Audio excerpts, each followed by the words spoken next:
हाँ तो आपण भावुचंती जे एते सब शक्ति भितरे पाकिस्तान कोन कोनोसी मते भाविला जे मोर शक्ति बहुत कम अछि भारत थारु अस्त्र विरति लागू हैला परे मध्य आमे जम्मू रे देखिले जे गोटे बड़ धरनर ड्रोन अटैक आमे देखिले विस्फोरण देखिले तो पाकिस्तान कोन सहज रे बुझी गला जे भारत को आ पारि होबनी जोथि पय आमे अस्त्र विरति पय जिबा उचित କିନ୍ତୁ ଦେଖନ୍ତୁ ପାକିସ୍ତାନ ତ ବର୍ବାଦ ହେଇଯାଇଛି ସେ ତାକୁ ତ ପୁରା ଆତଙ୍କବାଦୀ ମାନେ ସେଠି ରୋଲ କରିଛନ୍ତି। ଆପଣ ଯୋଉ ମୁନିର ଅଛନ୍ତି ତାଙ୍କର ହିଷ୍ଟ୍ରି ଦେଖନ୍ତୁ, ସେ ମଧ୍ୟ ଗୋଟେ ମଦ୍ରାସାର ଷ୍ଟୁଡେଣ୍ଟ, ସେ ପଢିଛନ୍ତି ସେଠି ଏବଂ ତାଙ୍କର ଜିହାଦୀ ମନୋଭାବ ଇଚ୍ଛା ଯୋଉ ଆପଣଙ୍କର ଆତଙ୍କବାଦୀ ଯୋଉ ହେଲା ଆମର ପୁଲଗାଁରେ ସେ 2 ଦିନ ପୂର୍ବରୁ 4 ଦିନ ପୂର୍ବରୁ ଯୋଉ କହିଥିଲେ ଯେ ଆମେ ହିନ୍ଦୁ ମୁସଲିମ ଅଲଗା ଅଲଗା, ଗୋଟେ ଆର୍ମି ଚିଫ ହେଇକି ଏମିତି କଥା କହିବା, ଏମିତି କଥା କହି ପବ୍ଲିକ କୁ ଭଡକାଇବା ବିଦୁ କିନ୍ତୁ आदौ उचित नुह।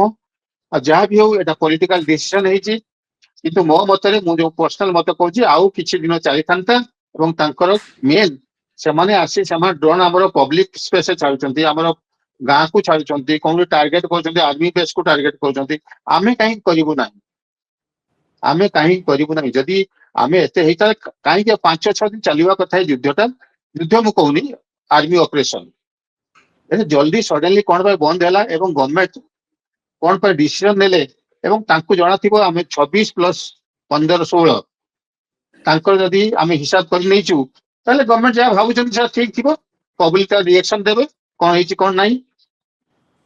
हां तो ये ऑपरेशन सिंदूर रो सफलता कोन बोली आपण भाबिबे?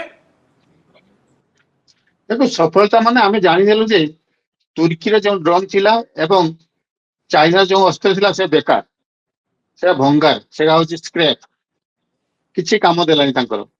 अमेरिका सॉरी पाकिस्तान जो दंभती भाव में तुर्की पाखु ड्रोन आनतिला या एयर डिफेंस आनतिला चाइना पाखु तो किछि काम देलानी से जानि देले जे चाइना माल बेसी दिन नुह एवं तुर्की गोटे विश्वासघात जेते भूमिकंप हैला इंडिया ताकू केते हेल्प करथिला एवं ता सहित जो हमर कोरोना काल जो वैक्सीन गला तुर्की मध्ये दिया हैतला किंतु तुर्की तुर्की गोटे होची बेईमान कंट्री, मु एबे भी कहूची गद्दार बेईमान कंट्री से एते हेल्प सदा एते साहाय्य सदा सी आसे कि डायरेक्ट पाकिस्तान को हेल्प कला।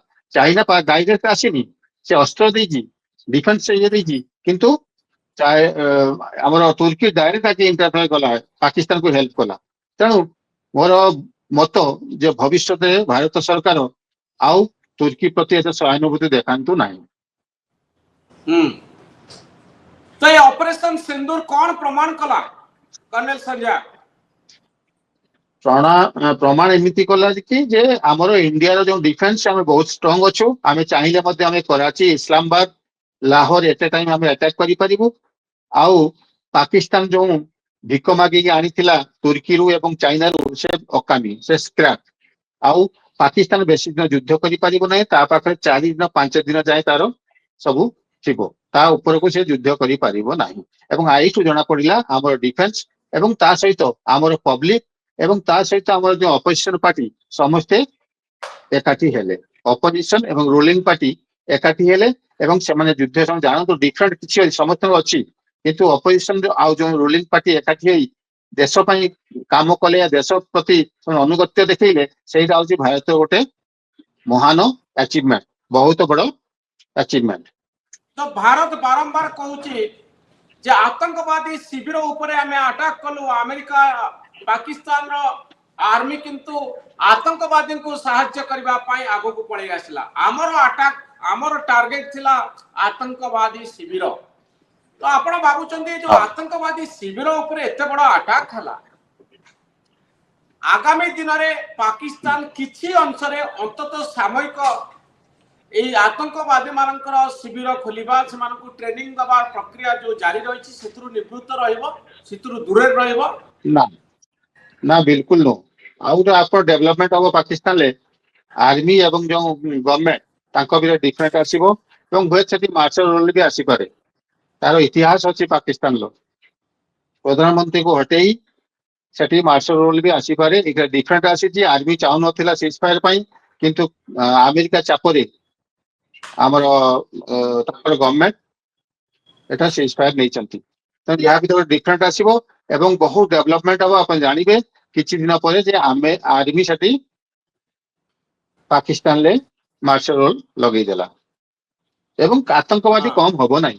ହଁ ଏବେ ମାସେ 2 ମାସ 3 ମାସରେ ବନ୍ଦ କରିବ, କିନ୍ତୁ ତାର ମେନ୍ ତାର କାମ ହଉଛି ତାଙ୍କର ପବ୍ଲିକରେ ବେସ୍ ହଉଛି ଯେ ଆତଙ୍କବାଦୀ ପଠାଇବା। ତାଙ୍କର ଆତଙ୍କବାଦୀ ମାନେ ଆର୍ମି ଡ୍ରେସ ପିନ୍ଧନ୍ତି ଏବଂ ଆର୍ମି ଡ୍ରେସରେ ଲୋକ ଆତଙ୍କବାଦୀ ପାଲଟନ୍ତି। ତାଙ୍କର ନୋ ଡିଫରେଣ୍ଟ ବିଟୱିନ୍ ଆର୍ମି ଏବଂ ଆତଙ୍କବାଦୀ ଟେରୋରିଷ୍ଟ ଇନ୍ ପାକିସ୍ତାନ।